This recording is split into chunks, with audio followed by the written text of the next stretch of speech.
Assalamualaikum warahmatullahi wabarakatuh. Selamat sore ya adik-adik sekalian. Kita lanjutkan pembelajarannya. Masih ke bab 3 berpikir kritis melalui artikel ilmiah populer. Nah, kita masuk ke bagian mengungkapkan pendapat dan perasaan secara lisan tentang artikel ilmiah populer.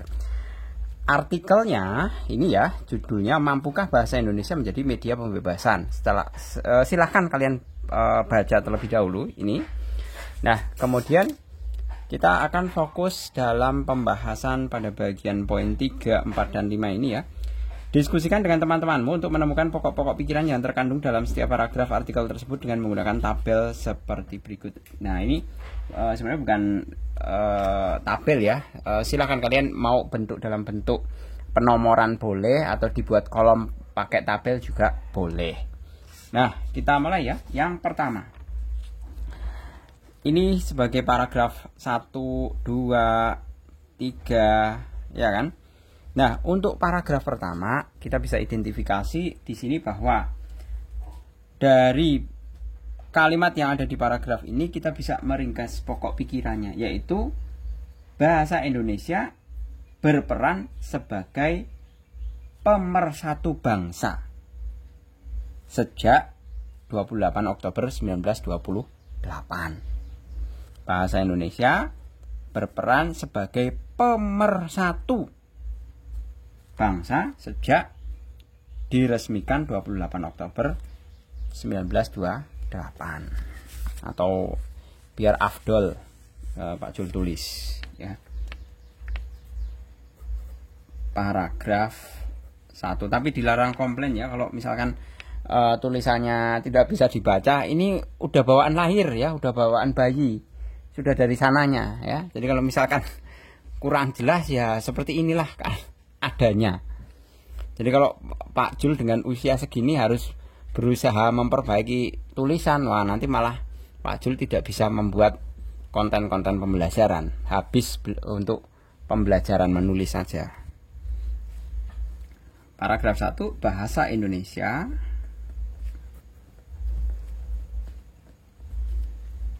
berperan sebagai pemersatu bangsa. Pemersatu bangsa sejak 28 Oktober 1928. Nah, ini untuk paragraf 1. Kemudian yang paragraf kedua, kalian bisa baca mengenai isi paragrafnya. Dan setelah kalian membaca, kalian juga bisa menemukan pokok pikirannya, yaitu penetapan BI, penetapan bahasa Indonesia sebagai bahasa nasional memiliki kekuatan emosional dan kultural. Nah, ini kekuatan emosional ya,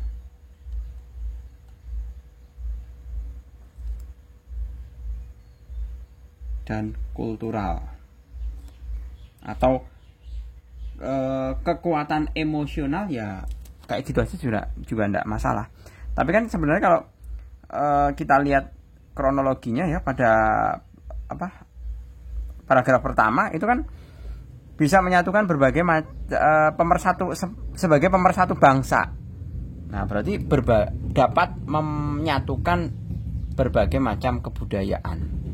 Nah, kulturalnya itu yang disatukan. Kita bisa tulis paragraf 2. Paragraf 2, penetapan BI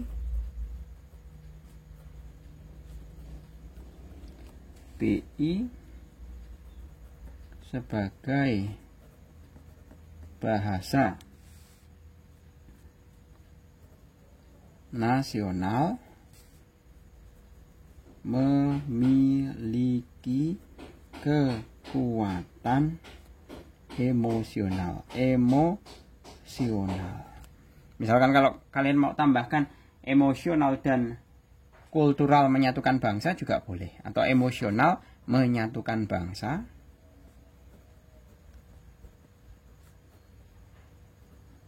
Nah, seperti ini juga boleh. Lanjut ke paragraf yang ketiga. Nah, kita bisa baca di sini ya.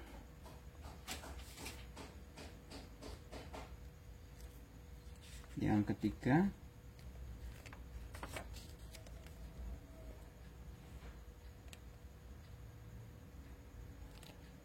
tadi 3 ya, 3, 4, 5, 6. Nah,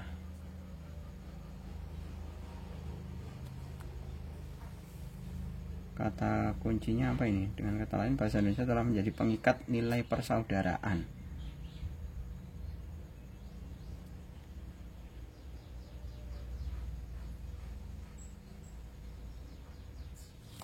Coba sebagai bahasa resmi dalam perkembangan selanjutnya,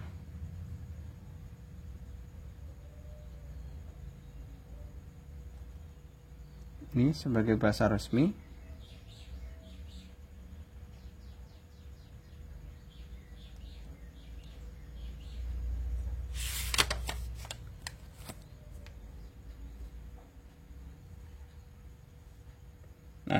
ini ada sebagai media pengokoh kebinekaan. Dengan kata lain, bahasa Indonesia telah menjadi pengikat nilai persaudaraan sesama anak bangsa.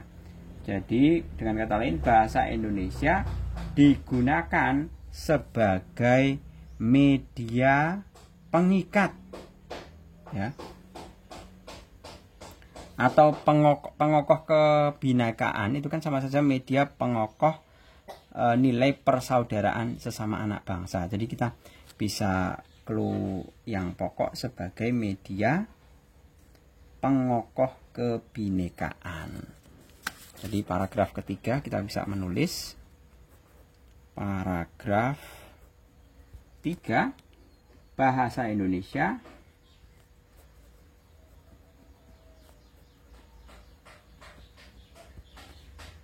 bisa menjadi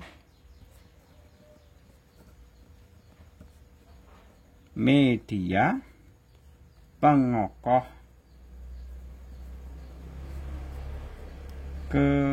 kebinekaannya kecil ya, kebinekaan. Seperti itu. Lanjut ke yang paragraf keempat. Dari sini keempat,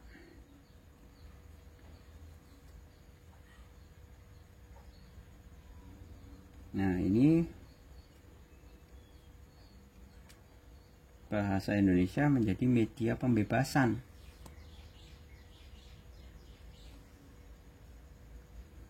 Hal ini bisa terwujud apabila ada keteladanan dari para pemimpin dan elit negeri ini dengan menggunakan bahasa yang lebih merakyat dan membumi, bukan menggunakan bahasa kaum elit yang berbelit-belit dan cenderung sulit dipahami.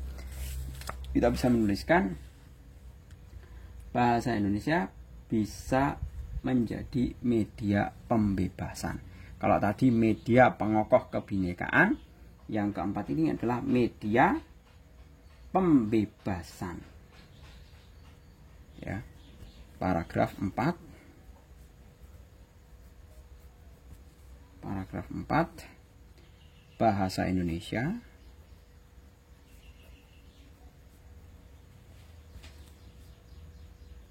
menjadi media pembebasan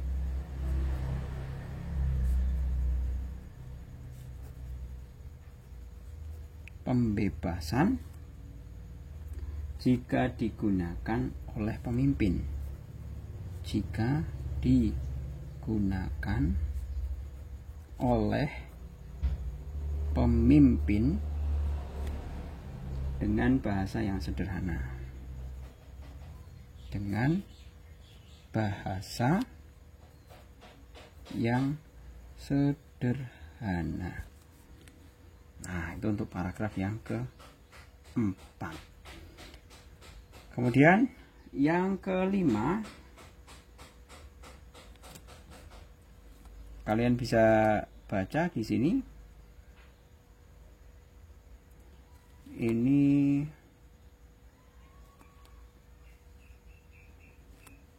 pada intinya adalah belum belum bisa dimanfaatkan secara optimal ya. Nah, itu pokok pikirannya. Berarti kita bisa menulis paragraf 5. Bahasa Indonesia belum dimanfaatkan secara optimal.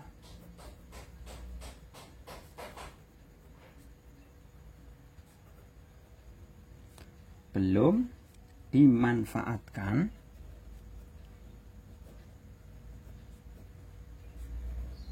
secara optimal ya, secara optimal untuk menyelesaikan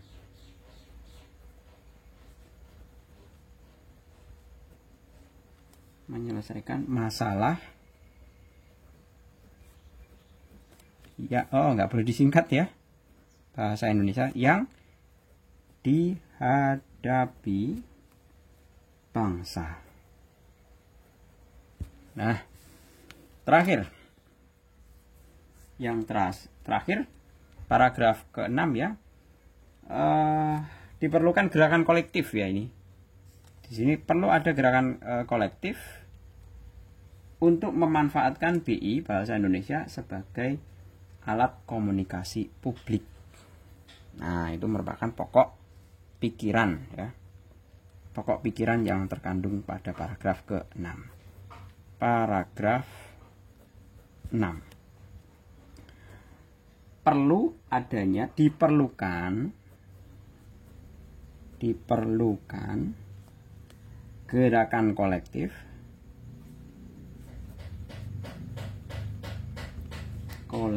untuk memanfaatkan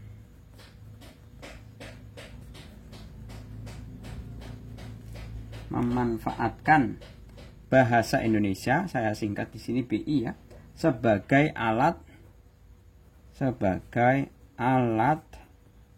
komunikasi publik ya. Publik. Misalkan kalian mau lengkapi yang mencerahkan dan membebaskan, itu juga boleh. Seperti itu. Lanjut ke yang nomor keempat. Rangkaikan pokok-pokok pikiran tersebut menjadi artikel yang lebih ringkas dengan menggunakan bahasamu sendiri. Ya sudah, seperti halnya tadi, kita sudah punya ringkasan masing-masing paragraf ya. Tinggal kalian susun menjadi, misalkan kalau tadinya dalam 6 paragraf ya. Nah, dari 6 pokok pikiran tadi tinggal kalian susutkan, bisa menjadi cukup 2 paragraf saja. Itu sudah termasuk bagaimana kita merangkai.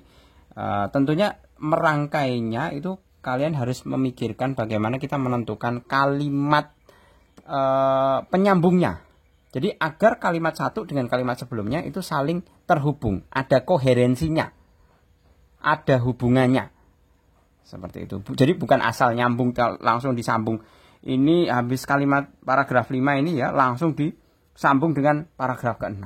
Itu tidak. Tapi dilihat koherensi, sambung, hubungannya apa antara sebelum dengan sesudahnya. Jadi biar ada koneksi, ada hubungan.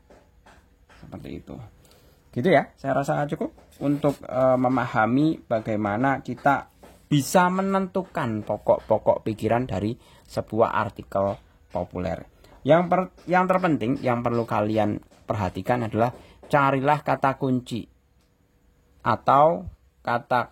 atau kalimat kunci yang sekiranya itu mendasari isi keseluruhan paragraf. Nah, karena apa? Karena paragraf itu biasanya terdiri dari satu ide, kemudian kalimat lainnya itu hanya sebatas sebagai penjelas saja atau pengembangan. Gitu. Oke, saya rasa cukup ya. Semoga bermanfaat. Terima kasih. Selamat sore. Assalamualaikum warahmatullahi wabarakatuh.